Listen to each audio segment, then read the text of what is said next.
What's up, Baylor family? Welcome into Inside Baylor Sports, the official daily podcast of Baylor Athletics.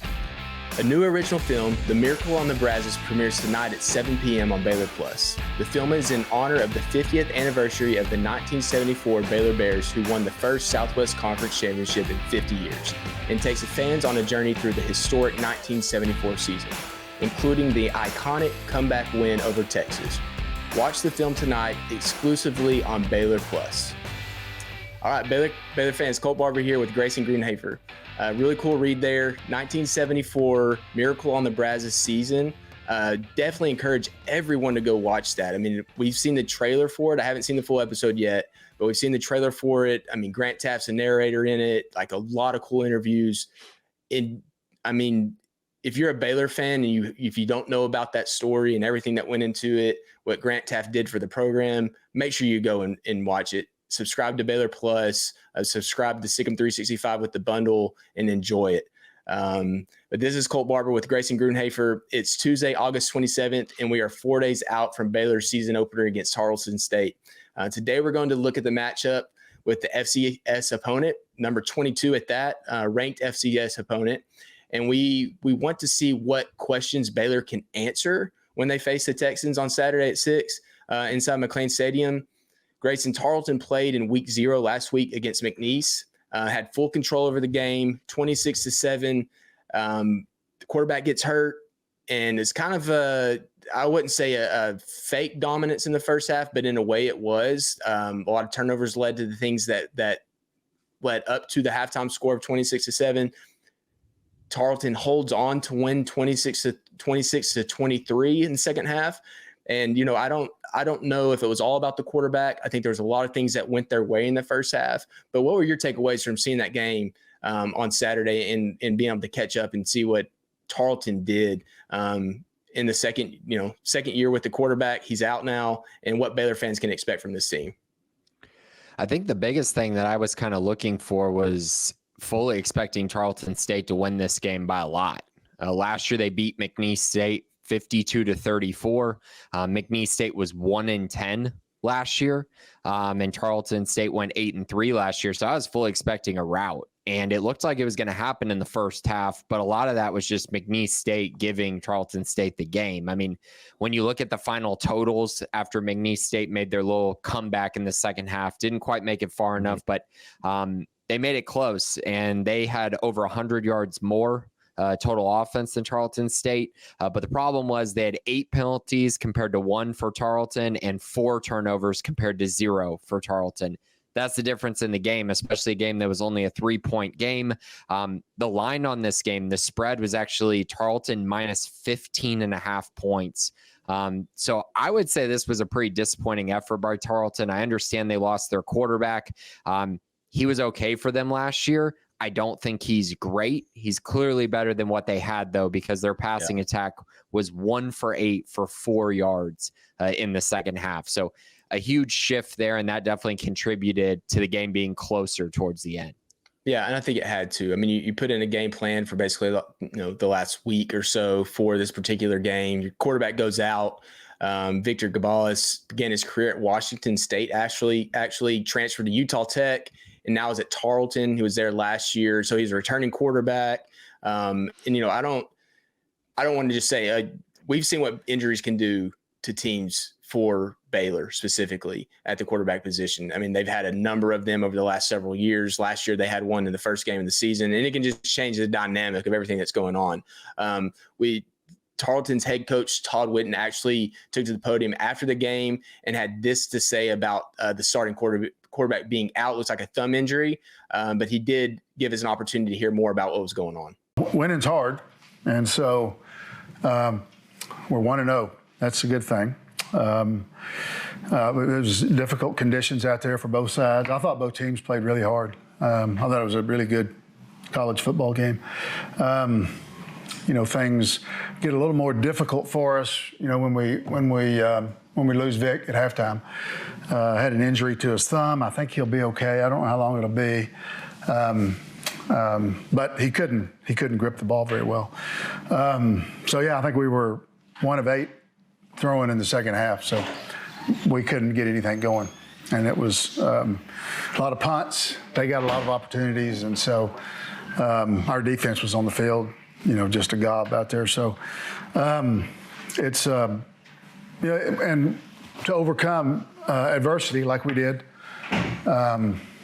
with the injury there, I thought I was proud of our guys. So thumb injury looks like it's to me, you have a thumb injury. If it keeps you out of a second half of a game like that you're going to need to win, I assume that he's probably going to be out in this game. That doesn't really mean anything to them. It's a pay game. It does have an impact for Baylor, but to a great extent, as we've kind of already talked about, this is more about Baylor rather than Tarleton and what Baylor can do, right? It absolutely is. And you mentioned the thumb injury. It seems like he was struggling to grip the football. It seems like this is just going to be a situation where why play him? They need him for the rest of the season. But for Baylor, I mean, this is pretty awesome. I mean, Jaden Pete came in for him and he was 1 for 8 for 4 yards. And then he also had 2 carries for -5 yards. So it's not like he was doing much with his feet either.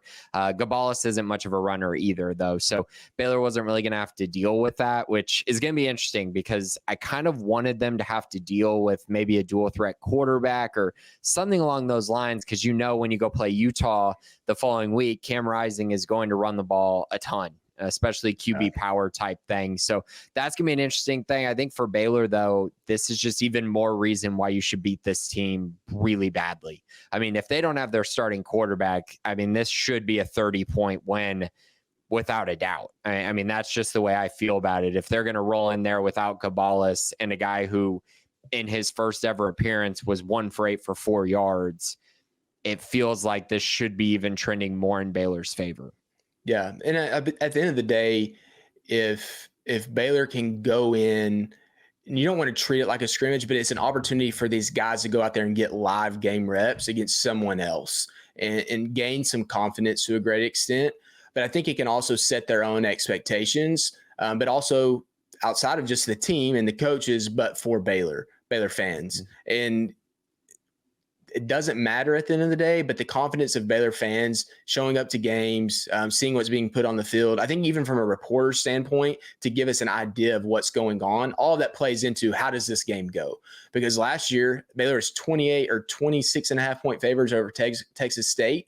This game will probably never hit the books in terms of betting lines, but you're 26.5 point favorites and you lose a game outright by double digits. And so like the shell shock that something like that provides for fans is almost just as important as it is to the team. And it was hard on the team, but it's just like, okay, where are we going now? And if they can come out and set the tone for the season and say, we did what we're supposed to do.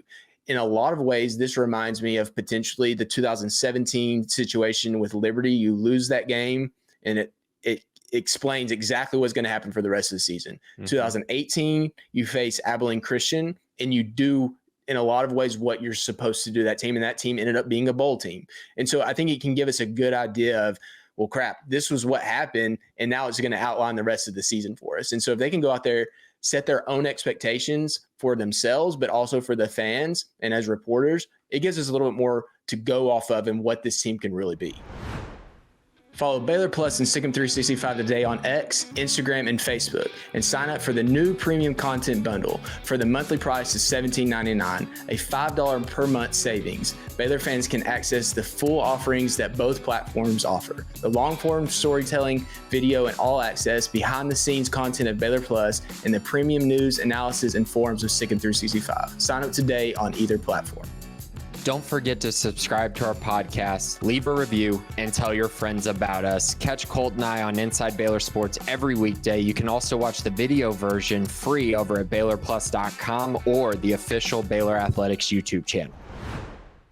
Absolutely. I also think a big thing with a game like this is you really want to have an opportunity to allow your freshmen to play. And you want to be able to get in guys who maybe won't play the rest of the season, potentially. Probably likely. I don't know that they're going to beat anyone this badly throughout the entire year. So it's an important one for all of those reasons. I think you're exactly right. Setting your own expectations. I would guess that if they're saying their expectations, if they're hitting those expectations, they probably win this game by 30 plus points. I would think that that's kind of naturally those two things would coincide. So I'm really curious about all of that. I'm curious if Baylor can really show that physicality and that edge that they've preached all off season. And if we can see these changes really start to take shape, and also get to see some young guys, because I think fans are really excited to see some of the young newcomers that they have coming in. I think the recruiting class is probably excited to see that as well, see what the young guys are doing on the field. And so I think all of those things would be very cool to see also, but that requires you going out and taking care of business.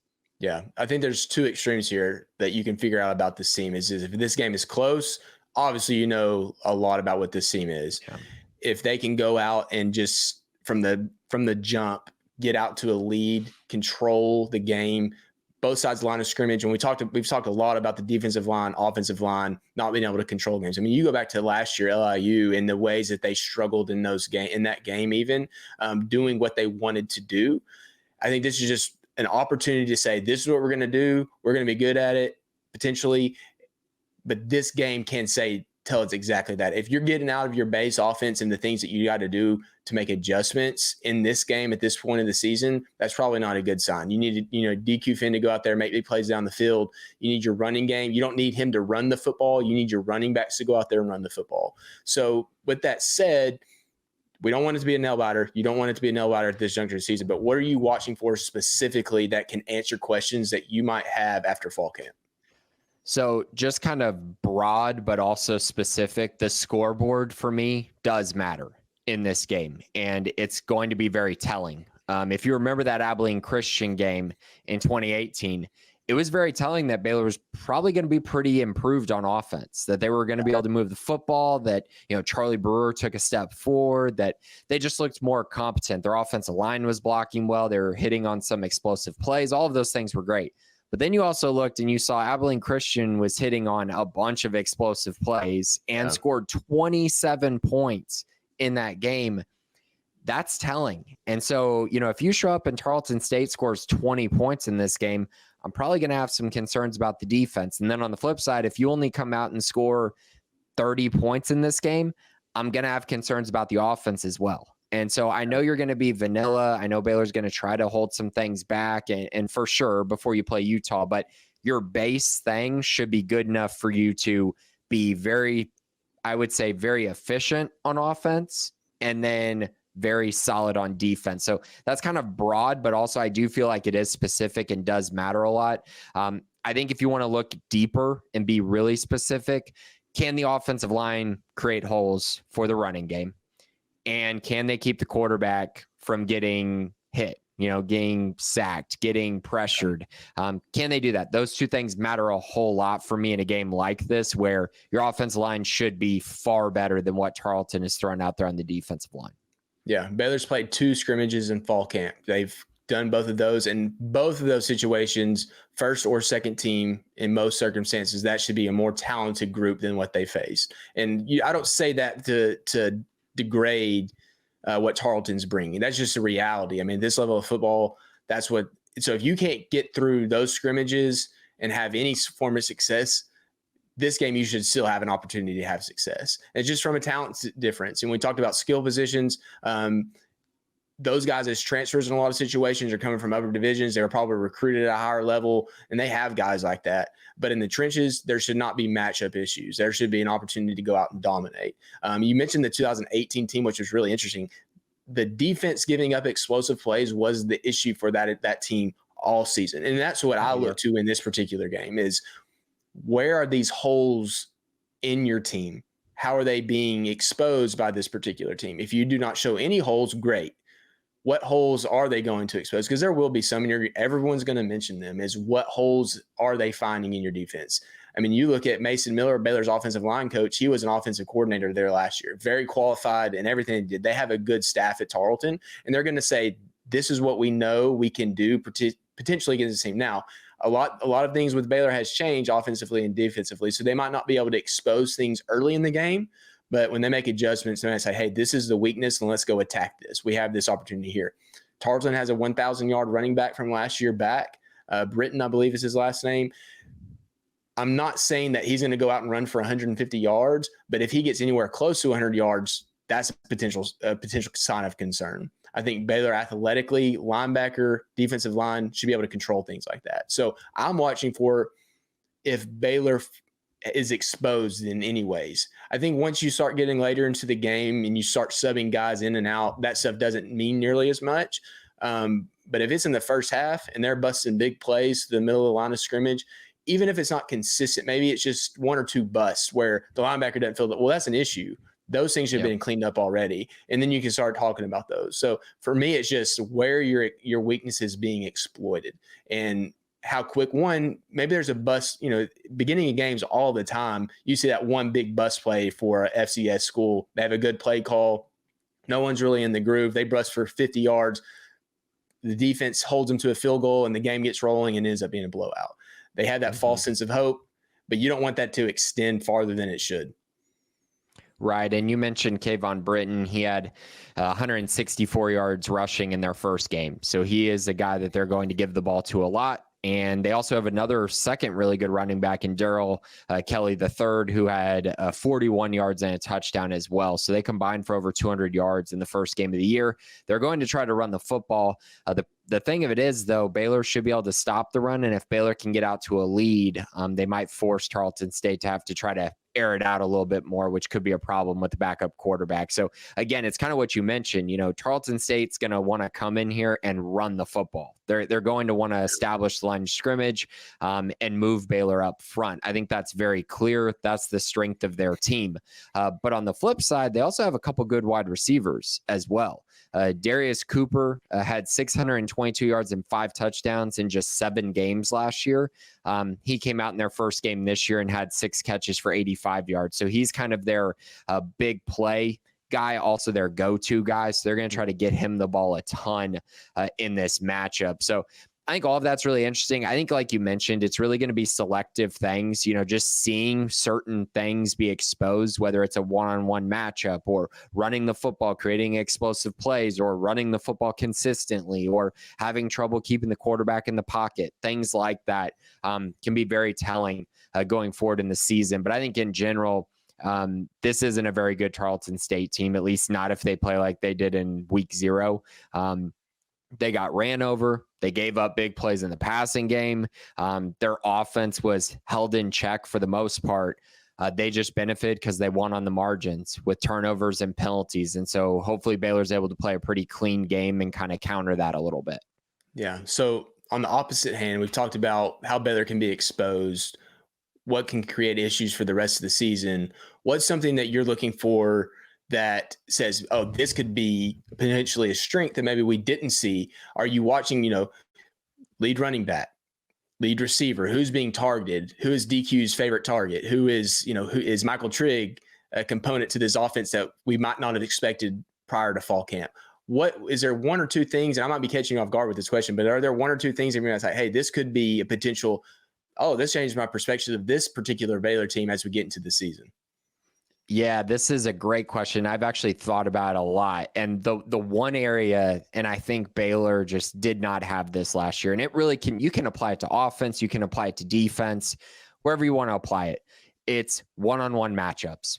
Can a Baylor player go out and win a one-on-one matchup with a guy across from them? A lot of times that's applied to wide receivers, which it absolutely should be. There were too many times last year where Ketron Jackson was making a big play and looking like the best wide receiver on the field, and then other times not making an impact on the game at all. So can you throw the ball up to him and win jump ball situations? Can Ashton Hawkins win off the line of scrimmage almost every single time against a defense like this? Can Monterey Baldwin carve out a really good role in this offense by winning in one-on-one situations? I think defensively you can kind of go to the same thing, but truly I think this team is built to take a lot of one-on-one shots, especially on offense. And so if they're not winning those in this game, it does raise a big red flag about kind of, are they going to be able to do that the rest of the year? And can this offense really function without winning those kind of one-on-one situations? Yeah. For me, I look at what do we know as Baylor for Baylor's personnel, and how can you potentially say that this guy's going to be an impact player. And there's two guys, and we've talked about them plenty, that we don't know a ton about in terms of how they're going to fit in with this team. Michael Trigg, tight end, I mentioned him just a second ago. Steve Linton, defensively. They're two guys athletically that are going to be nothing like Tarleton will face the rest of the year. So if they're going to be components, does Baylor choose to showcase them in these games? And knowing that you're going to Utah the next week. And we know what Michael Trigg is capable of. I mean, his highlight film is unreal. We are hearing more about how he's matured. He's a single-digit guy now. Does he go out and he's targeted 5 times in this game? Does Steve Linton have the opportunity to blitz the passer 4 or 5 times in this game, or do they hold off? If those guys are being used at a high rate, I'm not sure if you know a lot about it. At the same time, if they don't use it all, do you have concerns about it? So I'm watching those types of situations, and they are individual circumstances a lot of time, like you mentioned. But I think that we can learn a lot about these potential guys that we don't know a lot about yet at Baylor and how Baylor's going to use them. So I do think maybe there's an opportunity for them to save them. But if they're flashing early, there might be like, hey, they're going to be an opportunity. They're going to have a chance this year to play big roles for Baylor. And I think that's a great sign if they are. So I'm watching that as an individual players, but I'm with you. Otherwise, I think you look at the offensive line and you talk about your interior guys just going in and making way for the running backs. Like, I don't think that can be overstated, because at no point last year did Baylor, the interior of the line, any position on their offensive line, go and just take over a game. And that was every single opponent. So it is a group, but at the same time, it's individuals. And I want them to go out and physically dominate Tarleton State up front. And if they don't, I'll have concerns. Not that there were like unwarranted concerns or something I didn't expect before, but if they're not able to do it in this game, and I think that they will be able to, but if they're not, that's a major concern, a major red flag for the rest of the season. Right. If you can't run the ball against Tarleton State, I mean, you're probably not going to be able to run the ball on anyone. I mean, last year they ran the ball on Long Island, sort of. Like, I think the total numbers tell you they ran the ball, but it really was kind of ugly how they were grinding out the run game. The only other game I can think of where they actually truly ran the ball well, really well, was the UCF game. They showed glimpses against Utah and West Virginia, but really the UCF game was the only game where you really saw Jeff Grimes' offense run the way it wanted to run, running the football, being able to use play action, things like that. So yeah, it's very important. In all offseason, I think both you and I have had concerns about, are they going to be able to run the football? Because especially up the middle, I think we're pretty confident that DeQuan Finn is going to make some plays on the outside. If you get Richard Reese outside tackle and there's nobody over there, he's going to make an explosive play, or he's going to beat somebody to the sideline. But up the middle, when you got to be physical, when you got to create holes, when you need your offensive lineman to get to the second level to create explosive plays, can they do that? Because it should happen pretty consistently in this game. They shouldn't have to run DeQuan Finn very much. They should be able to just standard downs, run the football on 1st and 10, and then be set up with 2nd and 5, and then be set up with 3rd and 1 if they want. If they elect to do that, that's kind of how the game should be. And then you should be able to break off, hopefully, a couple explosives, because last year they were just not explosive enough running the football. Yeah, I'm very curious to see what Jake Spavital does in this game, because we have not seen his offense yet at Baylor. He's gone through the spring, didn't have a spring game because of weather.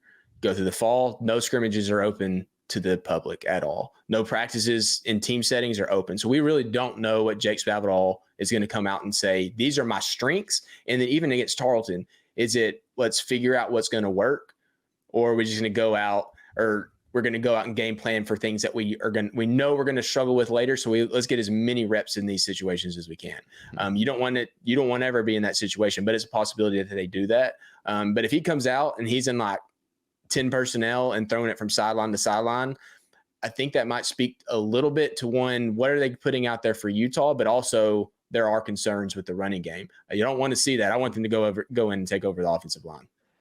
Yeah, I do too. I do think there are reasons to throw the ball a little bit.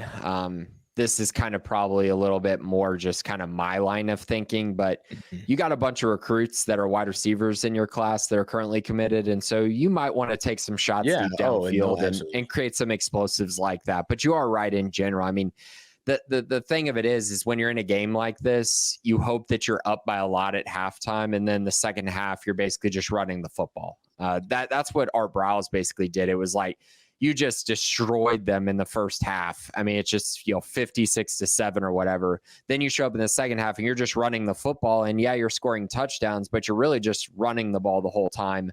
I know a lot of people took offense to that when Art was at Baylor, and it's just like, dude, he's just running the football and the other team's just not stopping the run. And so, and so that's kind of what you want to see, right? You get into the second half and you're able to just turn around and hand the ball off. You're able to run maybe some RPOs with your backups. You're able to, just kind of be just vanilla as you go into the next week, where you're wanting to save some things that you've really worked on throughout the off season. Whereas in this one, it's more about who are you as a team?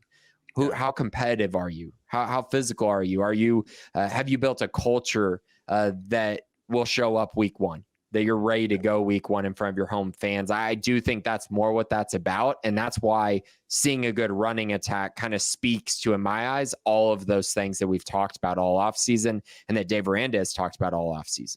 Yeah, there's a fine line between gamesmanship and what you don't want to put on tape or what you do want to put on tape, and just going out and saying, we still have things to work on. Let's work on them right now. So we're not going to know that as fans. We're not going to know exactly what Jake Spavital is thinking or what Dave Aranda is thinking on the defense. But that's kind of the beauty of these first games. I mean, we don't know a lot about these teams, and now football season's here. I think that's the most exciting part for me, is like there's so much change, so many new personnel on both sides of the ball, coaching personnel.